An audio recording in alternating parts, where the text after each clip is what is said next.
Welcome back to Earl Grey Books. I'm Ellie. Today I'm doing part 2 of my October what I read wrap up.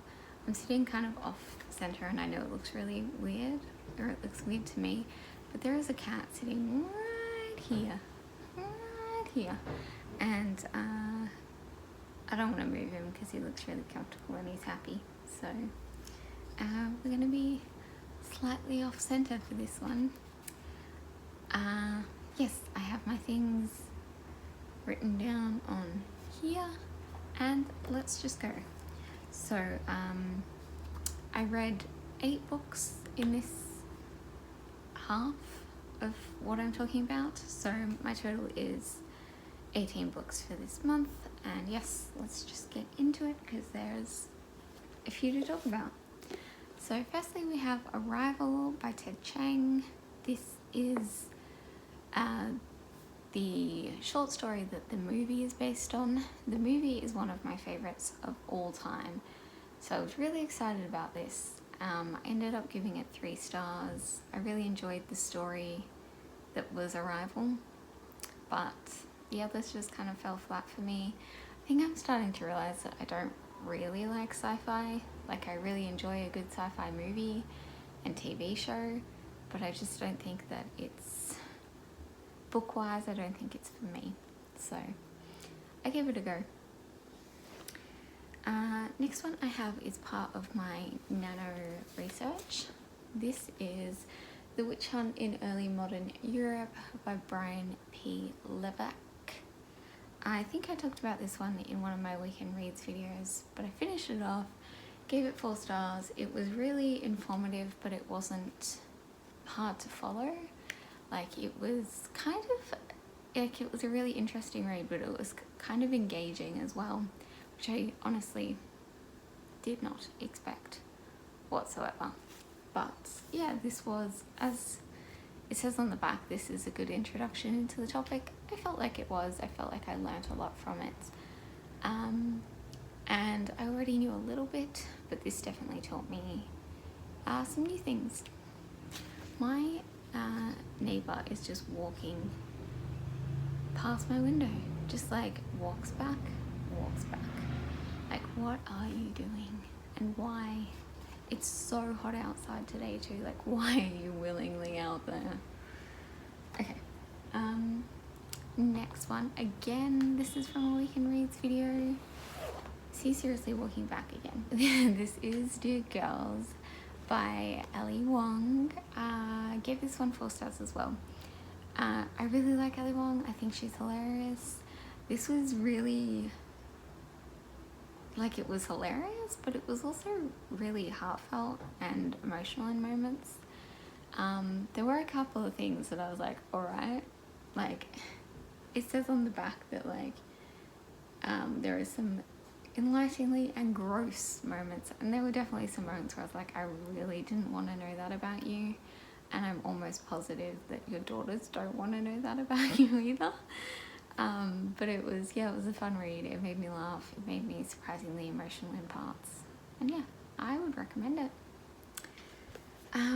Next one I have, these ones you saw in my October book haul. These are the little Little People Big Dreams books. So I read the David Bowie and the Mary Shelley one. I gave these both 4 stars. They are so cute. Let me show you a few pages. Like, firstly, the David Bowie one has these gorgeous end papers that I'm obsessed with.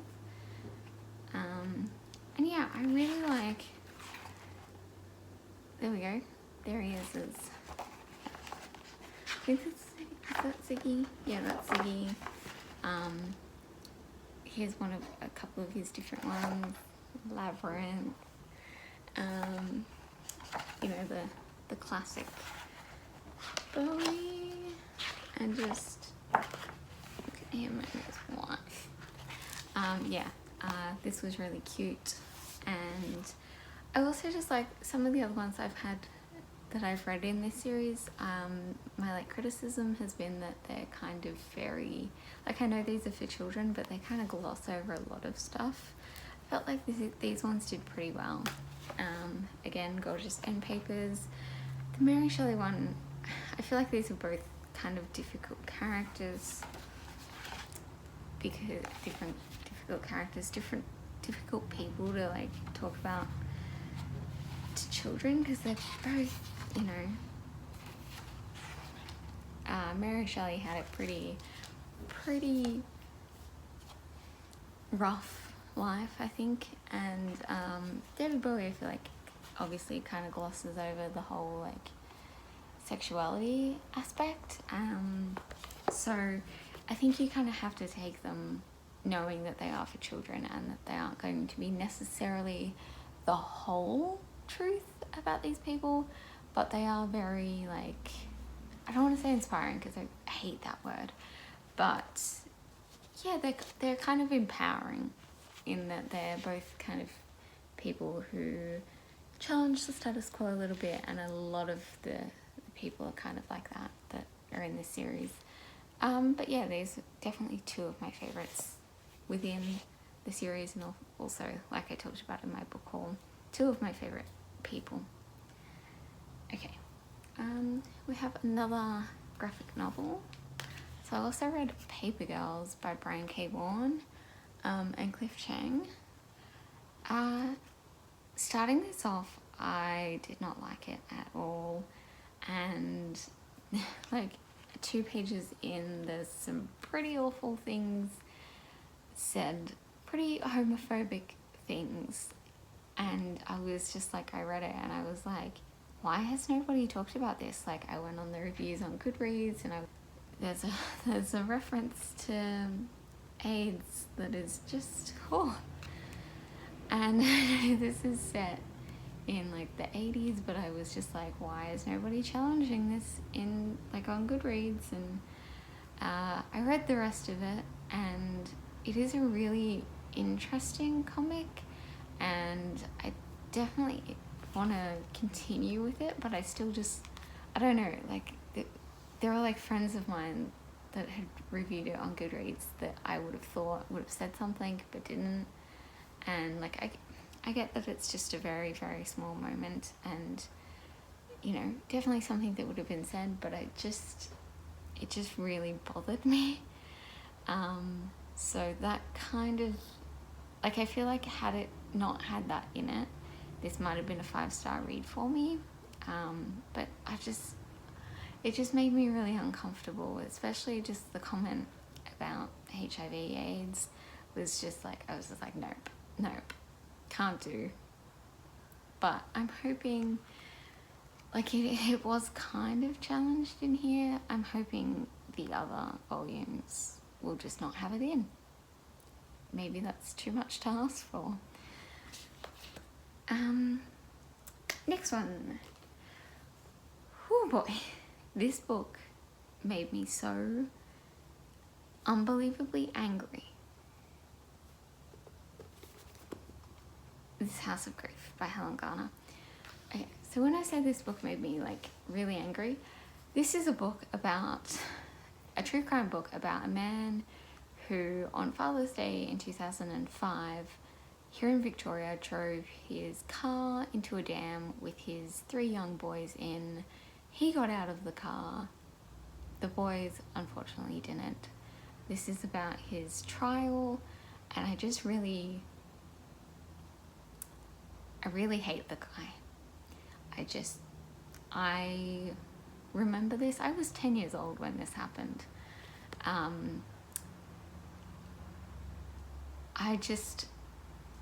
Maybe this is different for other people, other Victorians, Australians that remember this, but going into this book, I had absolutely no shadow of a doubt that he'd done it.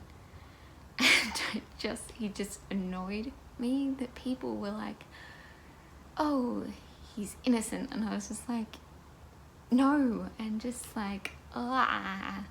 I do love Helen Garner. This was my first read of hers, and I think she goes about this in a very graceful and I don't want to say like very honest, raw way, and I really appreciated that. But I just really hate him. Like, I just really do. And so yeah, it just made me angry. It made me very upset because obviously it's not a nice topic. And I just, I can't even describe why I feel so angry about it, but I just do. So this was 4 stars. Helen Garner is incredible, but I just, yeah.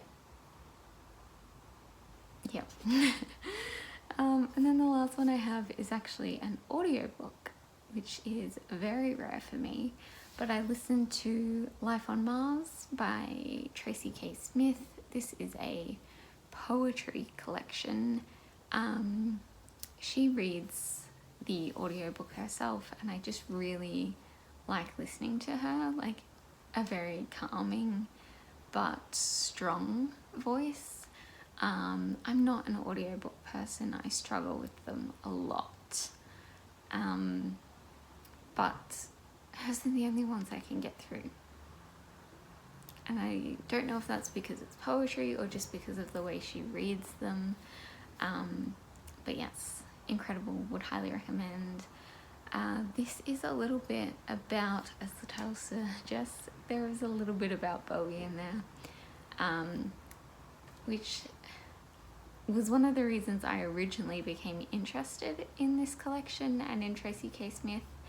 I listened to one of hers earlier this year called Wade in the Water, and I absolutely loved that, which is what really drew me into listening to this one as well.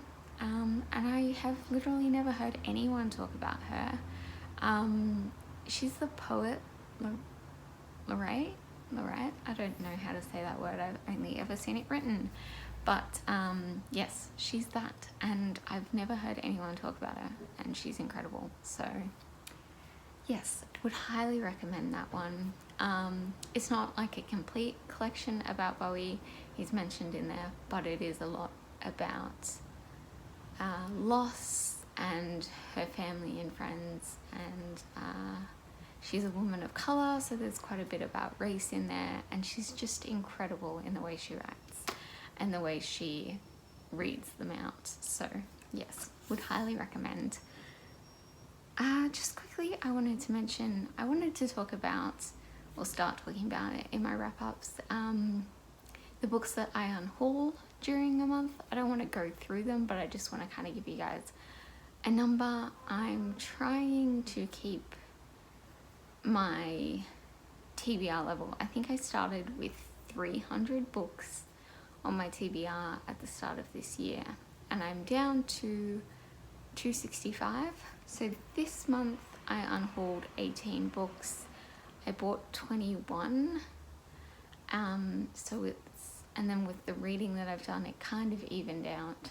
So I think I ended up with 14 less on my TBR than what I started with, which I'm happy with. And yeah, I'm just going to mention that in my wrap-ups from now on. Hopefully I will do a little bit better next year. And yes, I do get rid of books frequently throughout the year, throughout the month. So yeah, but thank you all so much for watching. That's the end of this video, and I will see you guys next time, which is on Friday with my Friday reads. Thanks for watching. Bye.